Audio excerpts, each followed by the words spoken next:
Hey there everybody, how you doing? I am Francis and welcome back to Doki Doki Literature Club Plus. We are in the side stories. Last episode we checked out Trust Part 1. Today we're going to go into Part 2, so I'm not going to waste any time. We're just going to jump into this. Begin this side story? Absolutely, let's do it. Another day passes in a flash, and it's already time for the next club meeting. Although Monika should have come up with a plan for today's club task, she hasn't been able to shake her guilt and anxiety after reading Sayori's poem.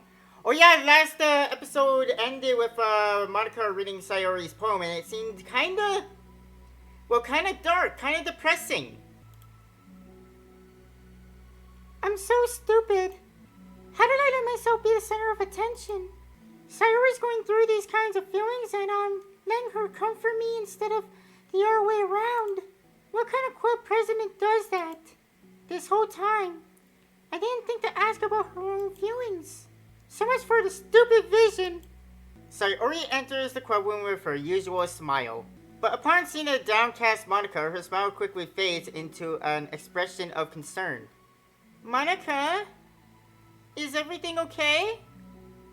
I'm really sorry. I'm such a terrible friend. Huh? What are you talking about? You're an amazing friend. Monika shakes her head. I made this all about myself. Even you said so yesterday. You told me that I'm trying to make the club that I need the most, right? But my problems are so trivial compared to yours. Sayori responds quietly. What are you talking about? But as she says that, her face darkens. Through the silence, Sayori mutters her realization. I left my folder here. Monika stares blankly ahead, unable to come up with a response. Yeah, you kinda did. I wasn't ready to share those. Now you're worrying about me? I don't want that. But why? We're friends, right? Wordlessly, Sayori nods. Friends look out for each other. I want to be there for you as much as you're here for me. Another long moment passes in silence. The air is incredibly heavy. Oh my god. This is getting a bit uncomfortable. I don't know how to react. I don't know how to respond. This is different. It wasn't just about you yesterday. It was about the club. Besides, things were so happy yesterday. You don't need to do this all of a sudden. I don't want it. I like happy. So, if you do this, then you're just being selfish. Oh. Monika massages her forehead, struggling through the frustration of such a paradox. It's understandable that Sayori isn't ready to share certain things. But as unfair as it is for Monika to pry, it's also painful for Monika to force herself to ignore the needs of her friend.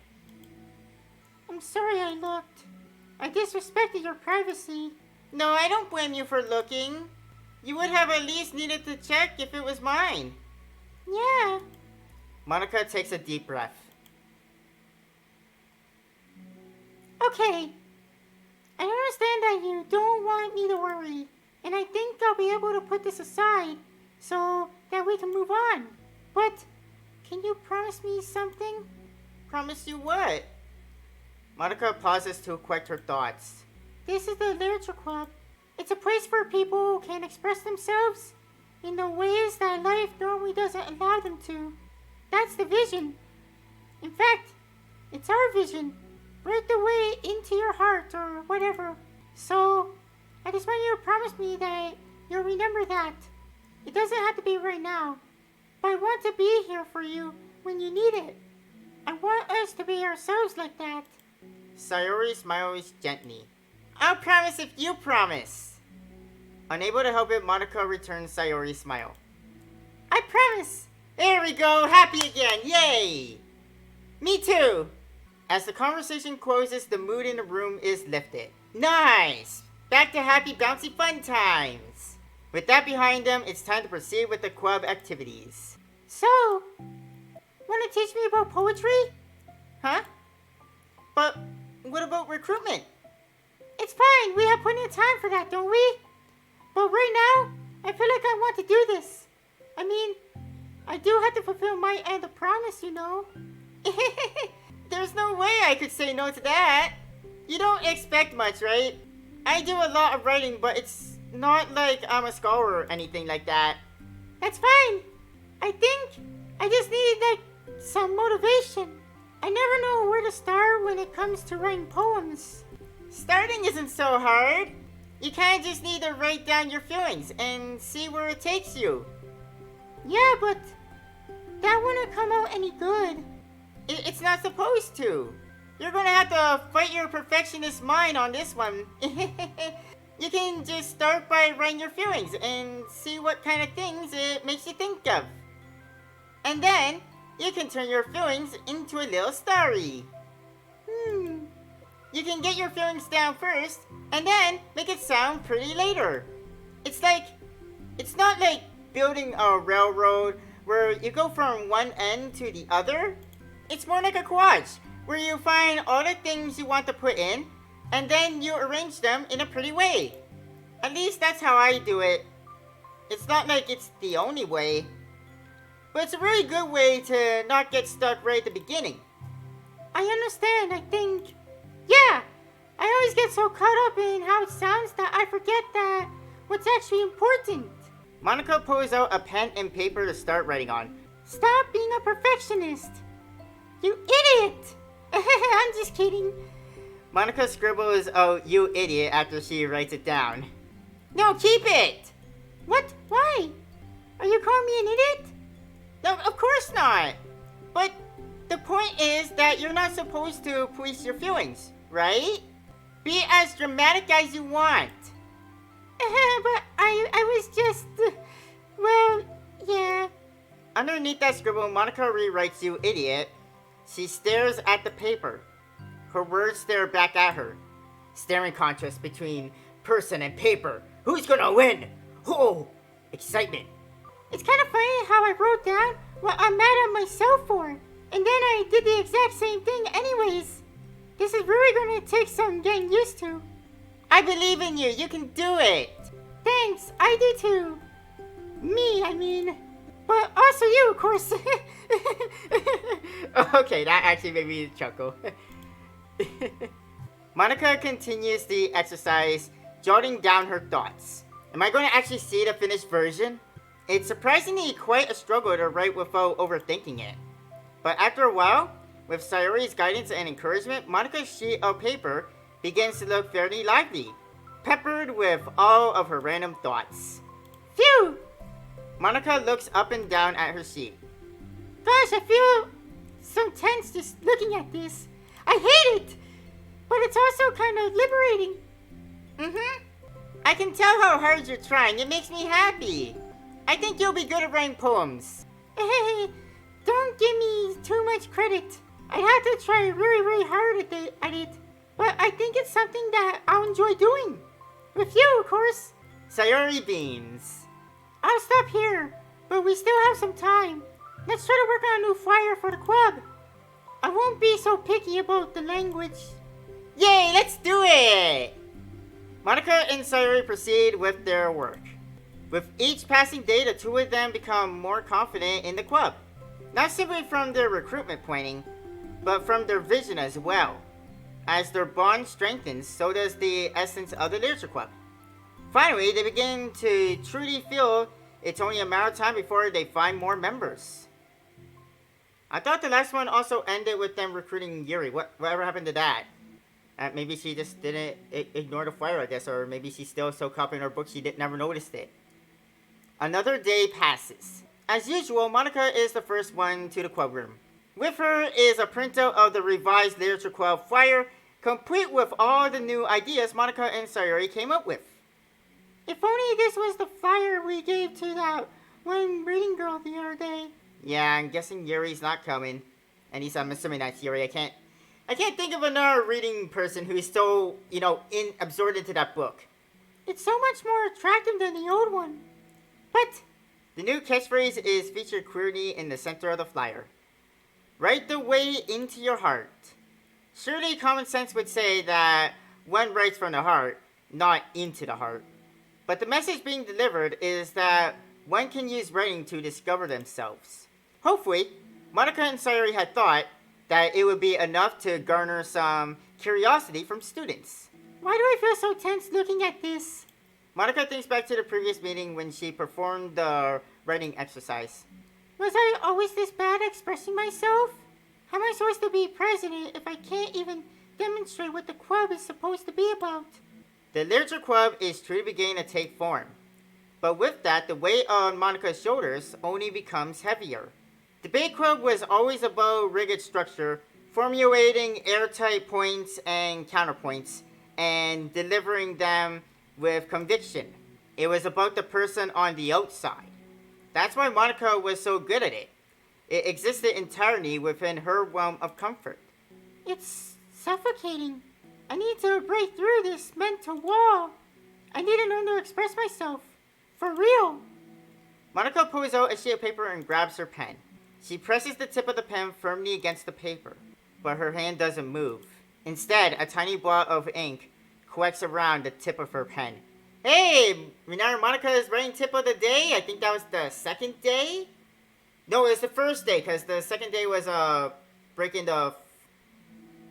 No, it's the second day, because the first day was us joining the club. I'm sorry, I'm trying to remember things in my head. Also, remember, I haven't completed the main story yet as of recording this. When you guys see this video, the main story will be completed, but I'm doing it now because I know what Doki Doki Literature Club is like. It does delete stuff. So I want to get through these stories before the game gets all, weird. But yeah, Monika's writing tip of the day. I can see where that tip came from. She learned it from, well, when she started. Monika lifts her pen and stares at the little blotch. For some reason, she feels compelled to run her finger across it. As she does so, the black ink smears across the paper, ruining Monika's canvas. Out of spite for herself, Monika presses her pen down once again, letting the ink collect. She creates a second smear on the paper. Come on, Monika. Just move your hand. Monika writes. Well, there's the two smears. This is what I get for seeking perfection. A stain. Monika slides the paper away from her and puts her head down on the desk. Poor Monika. I wonder when does it come into the story, if these side stories does come into the story, by the way, of when she becomes self-aware. That's a story I want to know. The air conditioner seems louder today. I'm here! Hi! Monika hears Sayori approach her desk, then stop for a second, probably reading the piece of paper. Then she sits down in the adjacent desk. Bad day? Mm-hmm. Me too. Oh, what happened to you, Sayori? You too? The new flyer looks so good. You've been working so hard. On the club, but also something else, I think. I can't do it. I'm sorry. It's so hard to just be vulnerable. Sayori takes the sheet of paper from Monika's desk. She writes something down and stares at it for a while. Can I trust you? Of course. You can trust me if anything. Sayori gazes at Monika with sadness in her eyes. Understanding the signal, Monika takes the paper from Sayori's desk and reads it. Sometimes I want to Oh dear. Just hearing that hurts me inside. Or rather just reading it, but still. Sayori. Oh, this story's breaking my heart. This is really, really hard for me. Her voice shakes. So, if I can do it, then you can too. Because you're like a million times better than me. Oh, Sayori, don't put yourself down, girl. Aw. I wish I could reach into the screen and give you a hug. You're breaking my heart. That's completely not true. Sayori takes a deep breath, trying to steady herself. That's something about me that I've never told anyone before. Even now, my head is like screaming at me to stop. Wait, you don't have to force yourself. I mean, just because of the promise yesterday? I want to. It feels right. I mean, maybe it's part of the reason I came to this club in the first place. This is the literature club. I trust you more than I'm scared. At those words, Monika stands up. Sayori must have taken days to work up the courage for this. Were Monika's own futile but genuine efforts actually the push that Sayori needed? Sayori's deliberate breath can be heard over the air conditioner. As she prepares herself to continue, Monika waits in gentle silence. I have this problem where I get really upset when people worry too much about me. I can't control it.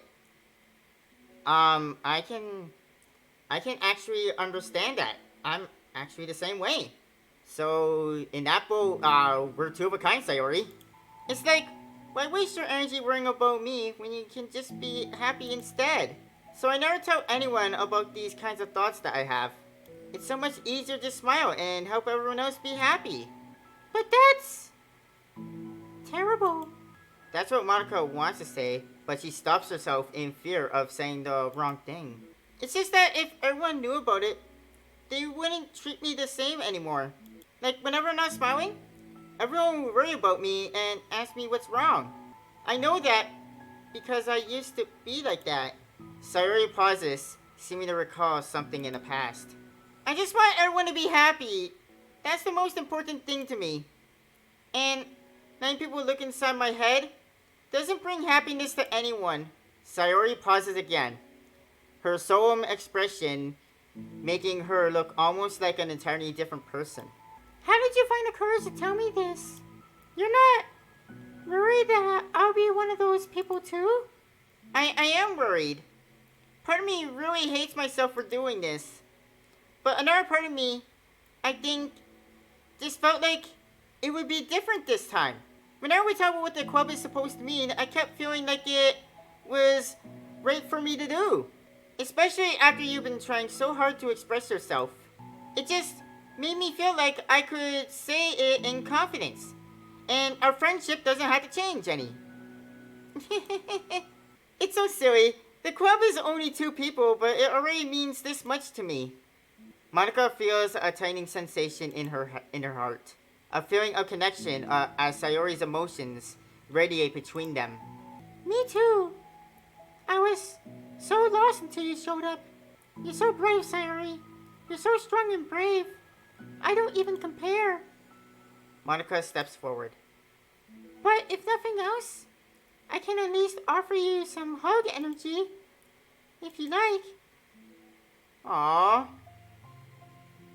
Wordlessly and without a smile, Sayori rests her forehead on Monika's shoulder. Through their contact, Monika can almost feel the torrent of thoughts swimming in Sayori's head. And in this moment, enchanted by the air of the club, Monika realizes that of all the days that have passed, this is the one where she really hopes that nobody new walks through the door. She speaks softly. You're like the sweetest girl I've ever met. You can say anything. I'll never judge you. Well, I mean, I know what happens to Monika, but with that line right there, I just want to say I wish we all had a friend like Monika. I mean, like this version of Monika, not what she becomes later on in the game. I promise. Sayori's breath begins to quiver. She takes several deep breaths, trying as hard as she can to start speaking, to say the things she never once dared to say out loud. Finally, she speaks in a choked voice. I'm so worthless. Oh, no you're not, Sayori, you're not. Oh, you're gonna break my heart. I'm worthless and everyone would be better off without... Oh, no. Those are the words that always cut me deep. Why are you doing this to me, game? Why? She suppresses a sob as a tear falls down her cheek. I'm just an inconvenience to everyone. I'm not good at anything, and it just feels like everyone just has to put up with me. And I hate it. I hate it. I feel like main character, like the character we play as, is part to blame to how she feels this way, because Honestly, he has been treating her like an inconvenience. The more Sayori speaks, the more she fails to control her voice, falling victim to the overwhelming sadness clutched at her throat and chest. I don't want to have these thoughts. I want them to go away. And now, I'm making you put up with me, and I just want to die. As soon as Sayori loses her composure, Monika becomes determined to keep her own. She only wants to be what Sayori needs right now. So she won't let any sadness show. Her voice comes through as soft and gentle. This isn't putting up with you. It's just being your friend. Monika offers a few words of comfort. But she knows, Sayori said it herself, that the thoughts Sayori experiences are ones that don't belong. And Monika can't magically make them go away. The most she can do is help Sayori battle them, like any good friend would do. You have so much value to me and your other friends too. This club wouldn't have been the same without you. I really, really mean that. You coming here is the best thing that could have happened. Even if we never got any of our members, I would still be happy. That's what you brought here. You brought us a vision, and you also brought happiness. And that's your favorite thing to do, right? Sayori doesn't respond, but Monika feels her gently nod. No more words are needed between them. Oh, I wish I had a friend like Monika. The two share their embrace for a little longer. Monika letting Sayori take as much time as she needs. Once her breathing steadies and her sniffles fully cease, Sayori lifts her head and wipes her eyes. I guess I needed that. Some days are harder than others. Well, I'm here whenever you need me. But any other time, I'll make sure that things are the way they usually are. If that's what makes you happy. Thanks! You're the best! No, you're the best! The two exchange smiles. Ah, true friendship. You know, I'm sorry to bring this up all of a sudden, but have you considered talking to a professional? Sayori nods. It's scary, since it's already so hard to tell people. Yeah. I get that. Well, of course, it will always be your choice, but if you're ever looking to find the courage for it, I can do my best to help you. Thanks! I think it helps knowing that you would. Sayori suddenly yawns and stretches. Wow, that made me tired! And hungry! Always hungry, Sayori. Oh, we love you. Well, I won't make you do any work today if you're not up for it. No, I want to. I mean, I can say that it's definitely one thing that makes me happy. Monika smiles. But I might want to get a snack first. That's fair. Oh, Sayori. Please never change. All of a sudden, the sound of a door causes the two of them to turn their heads. The door opens halfway, then stops. A face peeks inside. A face that seems familiar. Is it Yuri? Oh, what a cliffhanger! Oh, we're gonna have to wait till next time to find out who it was. Alright, so that's gonna do it. Another side story is in the chapters. Thank you everybody for joining me coming back to Doki Doki Literature Club. Hope you guys are enjoying this. And I'll see you guys next time as we jump into the next side story. See you guys then. Thank you for joining me. Have a nice day. Bye, everybody.